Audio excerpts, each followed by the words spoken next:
बाबा जी की प्यारी साध संगत जी, सभी को प्यार भरी राधा स्वामी जी आपका हमारे YouTube चैनल पर स्वागत है।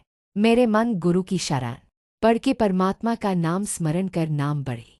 दुर्लभ दात है गुरु की शिक्षा पर चल के उन लोगों की ही प्रभु के नाम में लीनता होती है, जिनके माथे पर करतार ने दूर से ही उनके पहले जन्म की हुई नेक कमाई अनुसार लेख लिख दिया है। जो मनुष्य कोई निहित धार्मिक काम करते हैं और यह अहम भी करते हैं कि हम धार्मिक कर्म करते हैं, उनके सिर पे जम का डंडा बजता है। पर जो मनुष्य गुरु का आसरा लेते हैं वह प्रभु चरणों में तवज्जो जोड़ के इस मार से बच जाते हैं। गुरु की शरण पढ़ने के बिना मनुष्य के मन में परमात्मा के वास्ते श्रद्धा पैदा नहीं होती, ना परमात्मा के नाम में उसका प्यार बनता है, और नतीजा यह निकलता है कि उसको सुखने में भी सुख नसीब नहीं होता। वह सदा दुखों में ही घिरा रहता है। अपने मन के पीछे चलने वाले मनुष्य के वास्ते यदि यह बड़ी लालसा भी करे कि वह परमात्मा का स्मरण करे, तो भी इस चाहत और प्रेरणा में सफलता नहीं होती, क्योंकि पिछले जन्मों के किए कर्मों का प्रभाव मिटाया नहीं जा सकता। भक्तजन ही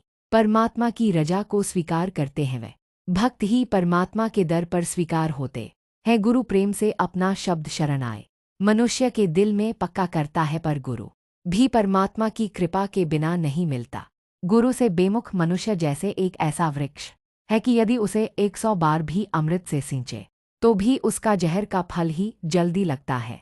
वही मनुष्य सदा के लिए पवित्र जीवन वाले रहते हैं, जिनका गुरु के साथ प्यार टिका रहता है। वह मनुष्य अपने अंदर से अहम का जहर, अहम का विकार दूर करके गुरु की रजा मुताबिक जीवन बिताते हैं। हे भाई, बेशक तुम शास्त्रों, स्मृतियों आदि धार्मिक पुस्तकों को ध्यान से पढ़ के देख लो, अपने मन के हट से किए हुए किसी भी तरीके से अहम के जहर से बच नहीं सकते। गुरु के शब्द अनुसार जीवन बना के गुरु की संगति में मिलके ही मनुष्य अहम विकारों से बचते हैं। जिस परमात्मा के गुणों का अंत नहीं पाया जा सकता, जिस परमात्मा की हस्ती का इस पार का उस पार का छोर नहीं मिल सकता, उसका नाम सब पदार्थों के गुणों का खजाना है। गुरु की शरण पढ़ के वही मनुष्य यह खजाना हासिल करते हैं तथा सुंदर जीवन वाले बनते हैं, जिस पर परमात्मा खुद कृपा करता है। हे नानक, गुरु ही परमात्मा के नाम की दात देने वाला है, कोई और नहीं जो यह दात दे सके। परमात्मा का नाम गुरु की कृपा के साथ ही मिलता है, परमात्मा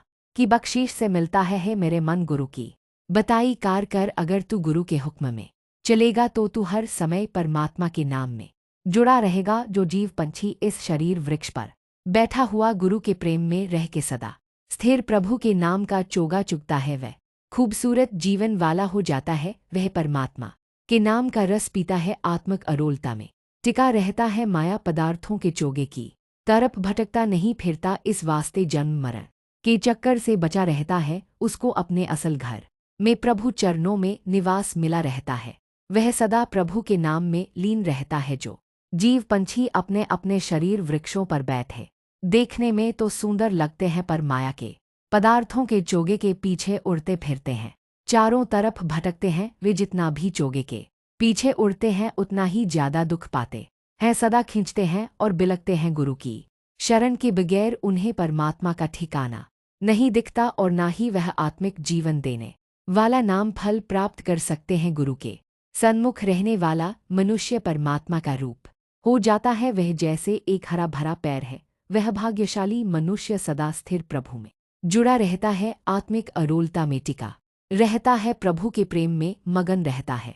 परमात्मा के महिमा के शब्द में तवज्जो जोड़ के माया के 3 रूप 3 टहनियाँ उसने दूर कर ली है। उसको आत्मिक जीवन देने वाला सिर्फ एक नाम फल लगता है। प्रभु मेहर करके खुद ही उसको यह फल चखा देता है, पर अपने मन के पीछे चलने वाला मनुष्य जैसे वह वृक्ष है जो खड़े खड़े ही सूख गए हैं, उनको ना ही फल लगता है, ना ही उनकी छाया होती है भाव, ना ही उनके पास प्रभु का नाम है, और ना ही वे किसी की सेवा करते हैं। उनके पास बैठना ही नहीं चाहिए, उनका कोई घर घाट नहीं है, उनको कोई आत्मिक सहारा नहीं मिलता। वे मनमुख वृक्ष सदा काटे जाते हैं और जलाए जाते हैं। भाव माया के मोह के कारण वे नित्य दुखी रहते हैं। उनके पास ना प्रभु की महिमा है, ना ही प्रभु का नाम है, पर हे प्रभु, जीवों के भी क्या बस तेरे हुक्म में ही जीव कर्म कमाते हैं। तेरे हुक्म में ही पिछले किए कर्मों के संस्कारों के अनुसार उनको जन्म मरण का फेरा पड़ा रहता है। तेरे हुक्म अनुसार ही कई जीवों को तेरा